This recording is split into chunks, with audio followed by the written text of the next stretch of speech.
8ویں پارے کے آغاز میں اللہ تعالیٰ فرماتے ہیں، مشرکین مکہ نے کچھ مطالبات کیے تو اللہ تعالیٰ نے کہا کہ اگر ہم ان پر فرشتے بھی نازل کر دیں، مردے ان سے کلام بھی کرنا شروع کر دیں، جو کچھ یہ مانگ رہے ہیں ہم سب کچھ ان پر جمع کر دیں، لیکن یہ پھر بھی ایمان نہیں لائیں گے۔ یہ ان کی خصلت فطرت اللہ تعالیٰ نے بیان کی۔ پھر اللہ تعالیٰ نے اپنی خیر اور ناراضگی کی علامت بیان کی کہ میں جس سے بھلائی کا ارادہ کرتا ہوں، جس کو ہدایت دینے کا ارادہ کرتا ہوں، اس کا سینہ اسلام کے لیے کھول دیتا ہوں، اور جس سے گمراہی کا ارادہ کرتا ہوں اس کے سینے کو، اس کے دل کو تنگ کر دیتا ہوں اسلام کے لیے۔ ہم سمجھتے ہیں شاید جو غریب ہوتے ہیں اللہ ان سے ناراض ہوتا ہے، یہ اللہ کی ناراضگی کی علامت نہیں ہے۔ اللہ کہتا ہے میں جن سے خوش ہوتا ہوں، جن کو اپنا دوست بناتا ہوں، جن کا میں دوست بنتا ہوں، ان کو اسلام کی، دین کی ہدایت عطا کرتا ہوں، اور جن سے اللہ تعالیٰ ناراض ہوتا ہے ان سے اللہ تعالیٰ گمراہی ان کو دیتا ہے، ان سے سجدے کی توفیق چھین لیتا ہے۔ قرآن پڑھنے کو دل نہیں چاہتا، دین سننے کو دل نہیں مانتا، قرآن نماز پڑھنے کو دل نہیں کرتا، یا فرض پڑھے اور بھاگ گئے، سجدے کی توفیق اللہ چھین لے، اللہ تعالیٰ چھین لے تو یہ اللہ کی ناراضگی کی علامت ہوتی ہے۔ قرآن سے دوری یہ اللہ کی ناراضگی کی علامت ہے۔ تو جس سے اللہ تعالیٰ بھلائی کا ارادہ کرتا ہے، یہ بہت بڑی اللہ تعالیٰ کی سعادت ہے، جس کو اللہ تعالیٰ نصیب کر دے کہ اللہ تعالیٰ اس کو دین کی طرف مائل کر دیتے ہیں، وہ دین کی طرف آ جاتا ہے۔ پھر اللہ تعالیٰ نے مشرکین نے مکہ کی خصلت بیان کی کہ انہوں نے یہ کام کیا ہوا تھا کہ جو فصل آتی یا جو جانور ہوتے اللہ کے راستے میں دیتے، کچھ حصہ اللہ کے راستے میں دیتے، کچھ جو بت تھے ان کے لیے نکالا کرتے۔ تو ہوتا کیا تھا کہ جب کبھی نقصان یا خسارہ ہوتا تو اللہ والا جو حصہ مقرر کیا تھا نا، ہم اتنے فیصد اللہ کو دیں گے، وہ بتوں کی طرف آ جاتا، بتوں والوں میں سے کمی نہیں کرتے تھے۔ آج اگر ہمارے معاشرے میں تھوڑا سا دیکھا جائے، اگر نقصان خسارہ ہو جائے نا تو ہم کہتے ہیں جی بھی عشر اس سال تو بھائی میں نہیں نکال سکتا، میرا تو بڑا مال نقصان ہوگا۔ کیوں؟ عشر اللہ والا حصہ تھا نا، وہ ٹھیکیدار کا ٹھیکہ، سپرے، خرچہ، گھر، سارے اخراجات وہ سارے عین بالکل نکل جاتے ہیں، لیکن اللہ کے حصے میں ہم کمی کرنے کی کوشش کرتے ہیں۔ یہ مشرکین مکہ کی خصلت تھی۔ قرآن میں اللہ نے فرمایا، اسی کے آگے کہا وَآتُوا حَقَّهُ يَوْمَ حِصَادِهِ، جس دن فصل کاٹو، فصل نکل آئی، جنس تمہارے پاس پہنچ گئی تو اللہ نے کہا اسی دن اللہ کا حق نکال دو۔ یہ اللہ کا حق ہے، ہم کوئی عشر نکال کے یا زکوٰۃ نکال کے غریبوں پہ احسان نہیں کرتے کہ ہم نے بڑا جناب غریبوں کی مدد کر دی، کی مدد اس میں کوئی شک نہیں ہے، لیکن اگر وہ مال وہ جنس میں سے عشر نہ نکالا جائے تو وہ حرام شامل ہوتا ہے اور سارا مال ہی حرام ہو جاتا ہے۔ تو لہٰذا یہ نکالنا اسی دن نکالنا جس دن فصل نکل آتی ہے، کھانے تیار ہو جاتی ہے، کٹائی کے بعد اسی دن اللہ تعالیٰ کا حق نکالنا لازمی ہے۔ فرمایا کہ اگر تم ایک نیکی کرو گے اللہ کم از کم 10 نمبر لگائے گا، ایک نیکی کے 10 نمبر لگائے گا، 700 تک بھی لگا سکتا ہے، اس سے بڑھا کے بھی لگا سکتا ہے۔ گناہ ایک کرو گے تو 1 نمبر لگے گا۔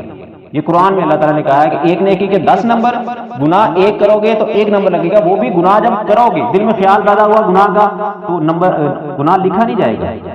نیکی کرنے کا خیال پیدا ہوا تو فوراً لکھ لی جائے گی نیکی۔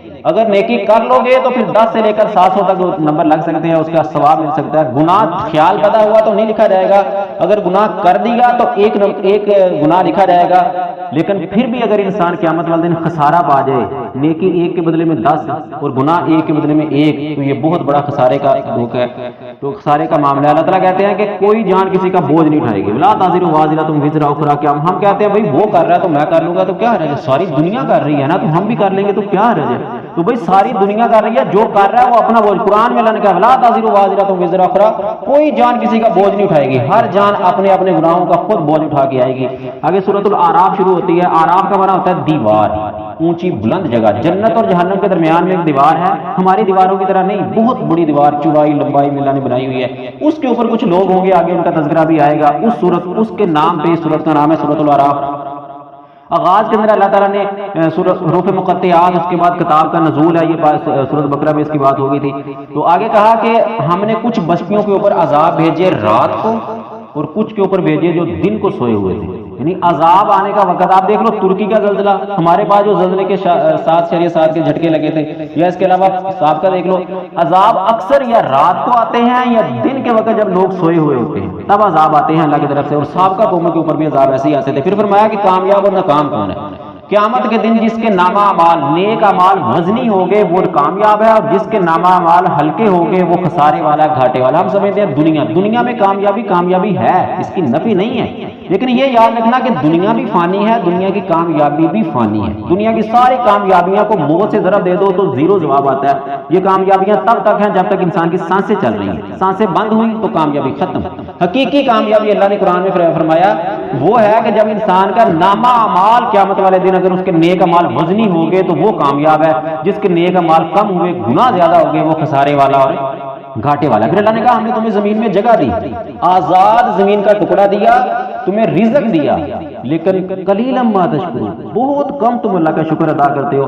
آزادی کی قیمت پوچھنی ہے تو کشمیر والوں سے پوچھو، فلسطین والوں سے پوچھو، برما والوں سے پوچھو، جن کی عیدوں کے اوپر ان کے نوجوانوں کو عورتوں کو ذبح کر دیا، عزتیں لوٹ لی جاتی ہے، ہمیں تو کوئی نہیں روکتا۔ جن کی مسجدیں شہید کر دی جاتی ہیں وہ پھر بھی نماز پڑھنے جاتے ہیں، ہماری تو مسجد بھی محفوظ ہے۔ پھر اللہ پوچھے گا تمہیں میں نے آزاد زمین بھی دی تھی، تمہیں رزق بھی دیا تھا، تم نے کتنی اللہ کی عبادت کی، قلیلا ما تشکرون، تم شکر کیوں نہیں ادا کرتے اللہ تعالیٰ؟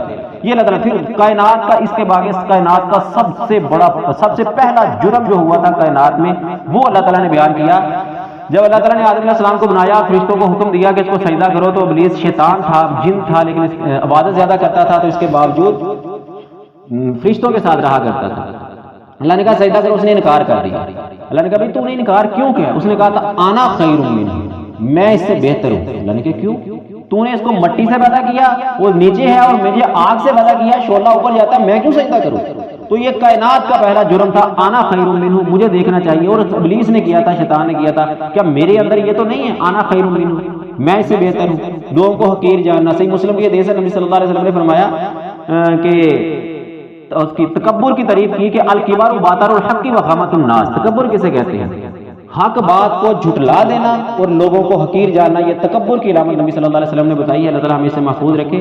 اور آگے کہا کہ آگے پورا آدم علیہ السلام کا واقعہ، مشہور واقعہ ہم نے سنا، تو آخر میں کہا جب ان کو لباس اتار کے جنت سے نکال دیا گیا تھا، اللہ نے کہا تھا ایک وقت مقرر ہے تمہارے پاس زمین پہ، تم نے ٹھہرنا ہے، پھر واپس تم نے آنا ہے۔ تو یہ جنت سے جنت تک کا سفر ہے بھائی، جنت سے نکالے گئے ہم اور واپس جنت تک جانا ہے۔ جو راستہ بھٹک گیا، بھول گیا، جس کو منزل نہ مل سکی، دنیا میں لگ گیا، اس کا راستہ پھر جہنم کی طرف چلا جائے گا۔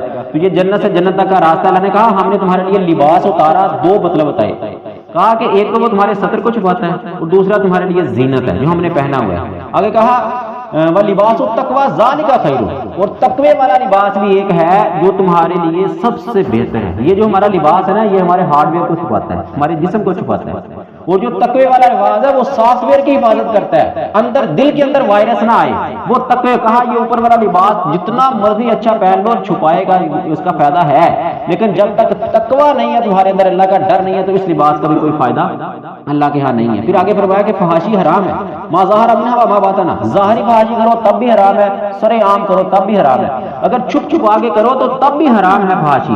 آج کل موبائل دیکھ لو، نوجوان بڑے کوئی بھی اس سے نہیں بچا ہوا، فحاشی، گانے، فلمیں، موسیقی، نہ جانے کیا کیا انسان دیکھتا ہے۔ قیامت کے دن ایک دن کہا کہ کچھ لوگ آئیں گے پہاڑوں کی مانند اعمال لے کے، پہاڑوں کی مانند، وہ تہامہ پہاڑ، مکہ میں سلسلہ تہامہ پہاڑوں کا نام لیا، کہا کہ اللہ تعالیٰ ان کو ہوا منصورہ، دھنی ہوئی روئی کی طرح بیکار فضول بنا کے اڑا دے گا۔ کہا کیوں؟ کہا یہ نمازیں بھی پڑھتے تھے، تہجدیں بھی پڑھتے تھے، اذکار سب کچھ کرتے تھے، جرم کیا ہے؟ تنہائی میں بیٹھ کے گناہ کرتے تھے، جب اللہ کہتا تھا کوئی نہیں دیکھ رہا، ان کو یہ نہیں پتا تھا اللہ دیکھ رہا ہے، لوگوں سے چھپ کے تنہائی میں بیٹھ کے گناہ کرتے تھے، اللہ سارے اعمال ان کے برباد کر دے گا۔ آج کل موبائل اس کا آلہ بنا ہوا ہے جس سے لوگ فحاشی اور یاری دیکھتے ہیں۔ آراف کا تذکرہ کیا آگے کہ جنت اور جہنم کے درمیان ایک دیوار ہے جس کا نام آراف ہے، اس کے اوپر وہ لوگ ہوں گے جن کے نیکیاں اور گناہ برابر برابر ہوں گے۔ کچھ وقت اللہ تعالیٰ ان کو وہاں پہ رکھے گا، وہ جنت والوں کی طرف دیکھیں گے، جہنم والوں کی طرف دیکھیں گے، کچھ باتیں کریں گے آپس میں، جنت جانے میں طمع کریں گے، جہنم والوں سے پناہ مانگیں گے، آخر میں ان کا فیصلہ بھی جنت کے لیے ہو جائے گا، کیونکہ ان کے نیکیاں اور گناہ برابر ہوں گے۔ اللہ تعالیٰ ان پر اپنی رحمت کرے گا، ان کو جنت میں داخل کر دے گا۔ پھر آگے اللہ تعالیٰ نے کچھ انبیاء کا تذکرہ کیا کہ کچھ انبیاء کے نام لیے، نوح علیہ السلام، ہود علیہ السلام، کافی سارے انبیاء کے نام لیے، اور ہر نبی کے ساتھ ایک ہی بات کی کہ سارے انبیاء کی جو دعوت تھی، مشترکہ دعوت تھی، اس کا تذکرہ کیا کہ اعبدوا اللہ، اللہ کی عبادت کرو، اس کے علاوہ کوئی معبود نہیں ہے۔ تو اللہ کی عبادت کرنی ہے، اللہ کے علاوہ کوئی اور معبود نہیں ہے، یہ اللہ تعالیٰ نے ہمیں حکم دیا ہے۔ ہر نبی کی یہ دعوت تھی، اور جس نبی صلی اللہ علیہ وسلم کو کہا تھا کہ تم ملت ابراہیم کے اوپر ہو، جس ملت ابراہیم پر ہمیں چلنے کا حکم دیا، اس نبی نے تو شرک کے گھٹا ٹوپا اندھیروں میں آنکھ کھولی تھی، اس کے باوجود وہ کھڑے ہو گئے تھے شرک کے خلاف۔ ہمیں بھی شرک کے خلاف کھڑا ہونا چاہیے اور توحید کے اوپر قائم رہ کے صرف اللہ سے سوال و جواب کرنے چاہیے، اللہ سے مانگنا چاہیے، جو بھی مانگنا ہے اللہ سے مانگے، جو لیتا ہے دینے والا لینے والا سب اللہ کے پاس اختیار ہے، اور کسی کے پاس اختیار نہیں۔ اللہ تعالیٰ ہمیں قرآن کو سمجھ کے عمل کرنے کی توفیق عطا فرمائے۔ وما علیہ الا البلاغ۔